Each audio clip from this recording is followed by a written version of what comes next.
မင်္ဂလာပါရှင်တော်ဝနကားဆင်ရွှေရတနာဆိုင်မှာကြိုဆိုလိုက်ပါတယ်အားလုံးပဲမင်္ဂလာပါမမေဒီနေ့ပြသပေးမှာတော့80ကွေငကွင်းကြီးကြီးလေးမိတဲ့အသေးလေးအတွက်80ကွေငကွင်းကြီးကြီးလေးပဲဖြစ်ပါတယ်ရှင်အရန်လာတဲ့ငကွင်းကြီးကြီးလေးပဲဖြစ်ပါတယ်ကိုဆက်ဆန်နဲ့စတိုင်းစတာလေးဝတ်စင်တဲ့အသေးလေးအတွက်80ကွေငကွင်းကြီးကြီးလေးရောက်ထားပါတယ်ရှင်အရန်လာတဲ့ငကွင်းလေးတွေနဲ့မိတ်ဆက်ပေးပါမယ်အားလုံးပဲမင်္ဂလာပါမင်းပထမဆုံးပြသပေးမယ်ငကွင်းလေးကတော့80K ကိုကာလာငကွင်းလေးပဲဖြစ်ပါတယ်သူဆိုရင်အလိန်ဒီဇိုင်းလေးပါသူဆိုရင်လက်ကောက်လေးနဲ့လည်းဝိုင်းဆက်ထွက်ပါတယ်တဲလေးတို့ရေအရန်လာတဲ့ငကွင်းလေးပါရှင်အရန်လာပါတယ်တဂရန်ကျော်နဲ့လှလှလေးပေါ့ပေါ့ပပနဲ့ဝတ်ချင်တဲ့တဲလေးတွေဒီလဲငကွင်းလေးယူပါရှင်အရန်လာတဲ့ငကွင်းလေးပါအရန်လာတဲ့ငကွင်းလေးပါရှင်အရန်ဝမ်းလာပါတယ်ဒီငကွင်းလေးကတော့2.3 gram ပဲရှိပြီးတော့အဖြူရောင်လေးကိုမှခွင်းကြီးကြီးကြိုက်တဲ့တဲလေးအတွက်အရန်လှတဲ့ငကွင်းလေးပါအရန်လှတဲ့ငကွင်းလေးပါရှင်ဆက်ဆိုင်ကြကြနဲ့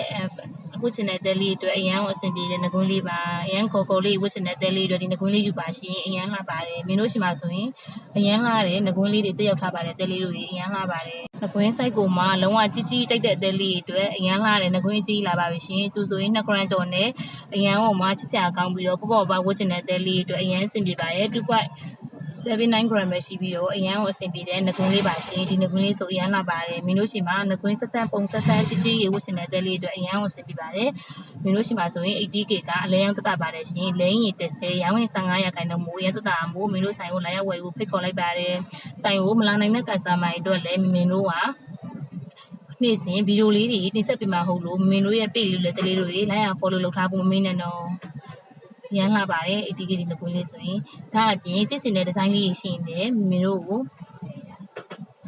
comment မှာမင်းတို့ရဲ့ဗီဒီယိုလေးရဲ့ comment